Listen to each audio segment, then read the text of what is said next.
Question, the temperature of a gas is minus 50 degrees Celsius. To what temperature the gas should be heated so that the RMS speed is increased by 3 times? Okay, so VRMS க்கும் temperature க்கும் relation கேக்குறாங்க. VRMS is proportional to temperature T. Okay, so first நம்ம given data எடுத்துக்கலாம். Initially நமக்கு VRMS என்னன்னு தெரியாது, V னே எடுத்துக்கலாம்.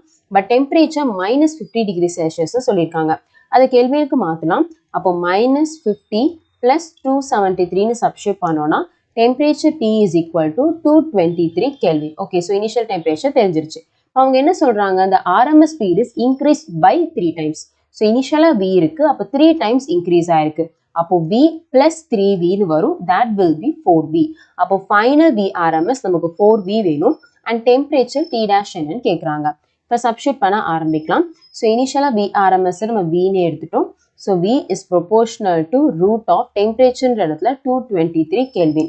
And next இப்ப condition பாருங்க, second condition. இப்ப நமக்கு V ன்றது 4V யா மாறிடுச்சு.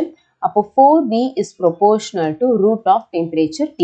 So ரெண்டுத்துக்கும் நம்ம ratio எடுக்கலாம். அப்படி ratio எடுத்தோம்னா நமக்கு வந்து VV cancel ஆயிரும். Balance நமக்கு 1/4 is equal to root of 223 by T. So squaring on both the sides, அப்போ இந்த side 16 னு வந்துரும். அப்போ 1/16 is equal to 223 by T. So cross multiply பண்ணலாம். Temperature T is equal to 223 into 16. So calculate பண்ணோம்னா 3568 Kelvin னு கிடைக்கும். So Kelvin ஓட இது மேட்ச் ஆகல, அப்போ செல்சியஸ்க்கு மாத்தலாம். So Kelvin செல்சியஸ் மாத்துறதுக்கு -273. அப்போ நம்ம calculate பண்ணோம்னா 3295 degree Celsius னு கிடைக்குது. We'll check the option. Option 1 is the right answer.